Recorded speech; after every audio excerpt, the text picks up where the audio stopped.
आज जिसके फॉलोअर्स अपने आप को बुद्धिस्ट कहलाते हैं, ये लाल चोगों वाले तिब्बत के रहने वाले लोग अपने आप को सिद्धार्था गौतम बुद्धा के फॉलोअर्स मानते हैं, यानी दी एनलाइटेंड वन। सिद्धार्था आज से तकरीबन 2500 साल पहले नेपाल के एक शहर लिम्बुनी में पैदा हुआ। ये एक एरिस्टोक्रेटिक फैमिली से बिलोंग करता था। इसकी इब्तिदाई जिंदगी इंतहाई ऐशो आराम में गुजरी, लेकिन सिद्धार्था अपनी इस ऐशो आराम वाली जिंदगी से बिल्कुल भी मुतमिन नहीं था।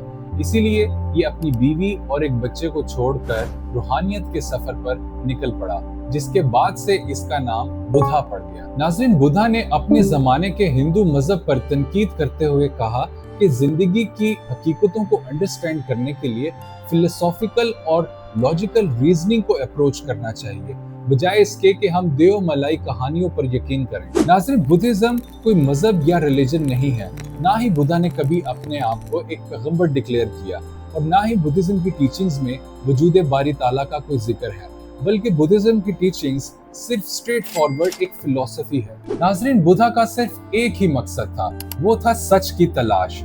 और बुद्धा के मुताबिक ये हर कोई हासिल कर सकता है अपनी पावर ऑफ रीजनिंग की बेस पर, यानी अपनी लॉजिकल थिंकिंग की बुनियाद पर। बुद्धा के मुताबिक देव मलाई कहानियों पर यकीन लाना और मुख्तलिफ खुदाओं पर ईमान लाना एक स्पेकुलेशन है, यानी क्यासा-राई है। बल्कि बुद्धा का फोकस जिंदगी के मकसद पर ज्यादा था, जैसे खुशी क्या होती है, आला इखलाकियात क्या होती हैं, और अच्छी जिंदगी किसे कहते हैं। अपनी जवानी में बुद्धा ने बहुत सी लग्जरीज एंजॉय की, बहुत से सेंसुअल प्लेजर्स हासिल किए, लेकिन उसने फिर रियलाइज किया कि ये लग्जरीज और सेंसुअल प्लेजर्स उसकी जिंदगी में ट्रू हैप्पीनेस यानी हकीकी खुशी नहीं ला सकते। बुद्धा ने एक बात तो एस्टेब्लिश कर ली थी कि जिंदगी में तकालीफ इनएविटेबल हैं, जैसे कि बुढ़ापा, जैसे बीमारियां, जैसे कि मौत। बुद्धा ने फिर सोचा कि जिन नफसानी ख्वाहिशात से हम समझते हैं कि हमें सेटिस्फैक्शन या प्लेजर्स मिलते हैं, वो टेम्पररी तो होते हैं, लेकिन उनसे परमानेंट सेटिस्फैक्शन या हैप्पीनेस हमें नहीं मिल सकती। इसके साथ साथ बुद्धा ये भी कहता था कि इंसान को हकीकी खुशी अपनी नफसानी ख्वाहिशात मार कर भी नहीं मिल सकती। कहा जाता है कि वो 49 दिनों तक भूखा प्यासा एक पेड़ के नीचे बैठा रहा, लेकिन इसके बावजूद उसे हकीकी खुशी ना मिल सके। तो नाज़रीन, बुद्धा के मुताबिक एक्सट्रीम स्पिरिचुअलिज्म और एक्सट्रीम इंडल्जेंस इन प्लेजर्स दोनों ही आपको हकीकी खुशी और परमानेंट सेटिस्फैक्शन नहीं दे सकते। ट्रू हैप्पीनेस को अचीव करने के लिए बुद्धा के मुताबिक इन दोनों एक्सट्रीम्स का दरमियानी रास्ता आपको तय करना पड़ेगा, तब जाके आप हकीकी खुशी को अचीव कर सकते हैं। और यही वो मिडिल वे है जिससे एक इंसान हकीकी खुशी अचीव कर सकता है, यानी एनलाइटनमेंट। अब ये मिडिल वे क्या है? बुद्धा ने अपनी जिंदगी के तजर्बात से और अक्ल की दलील से इस मिडिल वे को एक फलसफे की शक्ल दी। इस फलसफे के मुताबिक सफरिंग यूनिवर्सल है, यानी कि जिंदगी में हम मुख्तलिफ किस्म की तकालीफ से गुजरते हैं। इंसान की जिंदगी में तकलीफें आनी ही आनी होती हैं। सफरिंग हमारे वजूद में इंटीग्रेटेड होती है। बुद्धा के मुताबिक सफरिंग की रूट कॉज ख्वाहिशात होती हैं, यानी डिजायर्स होती हैं, और जब ये ख्वाहिशात आपकी पूरी नहीं होती तो आपको अंदर से तकलीफ होती है, आपको दुख होता है, आपको फ्रस्ट्रेशन होने लगती है। इन ख्वाहिशात को बुद्धा अटैचमेंट्स कहता था। बुद्धा कहता था कि ये अटैचमेंट्स आपको शॉर्ट टर्म रिलीफ तो दे सकती हैं, लेकिन कभी भी लॉन्ग टर्म कंटेंटमेंट नहीं दे सकती। अगला स्टेप बुद्धा के फलसफे में इन अटैचमेंट्स को एलिमिनेट करना है, यानी कि खत्म करना। जब आपकी जिंदगी में कोई अटैचमेंट्स ही नहीं होंगी तो आप कभी डिसअपॉइंट ही नहीं होंगे। जब आप कभी डिसअपॉइंट ही नहीं होंगे तो आप इस तरह से सफरिंग को अवॉइड कर सकते हैं। अब सवाल ये है नाजरीन कि इन अटैचमेंट्स को कैसे तोड़ा जाए। दरअसल ये अटैचमेंट्स आपकी ईगो की होती हैं, और इन सफरिंग्स को खत्म करने के लिए आपकी ईगो को तोड़ना बहुत जरूरी है।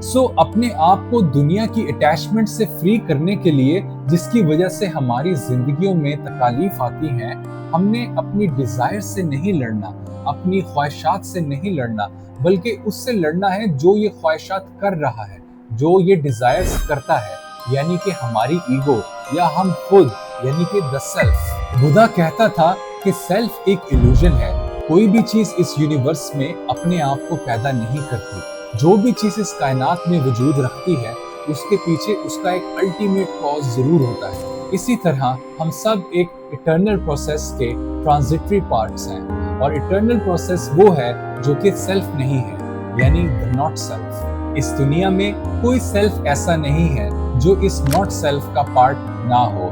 हमारी जिंदगी में जो सफरिंग होती है वो इसी नॉट सेल्फ के ट्रुथ को रिकॉग्नाइज ना करने पर होती है। इसका मतलब ये बिल्कुल नहीं है कि हम अपने सेल्फ का इनकार कर लें, बल्कि हम इस हकीकत को रियलाइज करें कि ये सेल्फ एक ट्रांजिएंट फिनोमेना है, ना कि अल्टीमेट रियलिटी। हम अपनी अटैचमेंट्स को तभी खत्म कर सकते हैं जब हम ये रियलाइज कर लें कि हम सब एक इटर्नल नॉट सेल्फ का पार्ट है, और जब हमारी अटैचमेंट्स खत्म हो जाएंगी तो हमारी सफरिंग भी खत्म हो जाएगी। अपनी अटैचमेंट्स को खत्म करने के लिए बुद्धा जो मिडिल वे बताता है वो 8 फोल्ड पाथ की शक्ल में मौजूद है।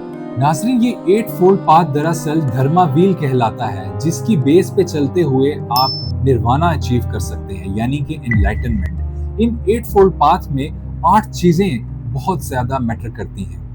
पहली, राइट माइंडफुलनेस। दूसरी, राइट एक्शन।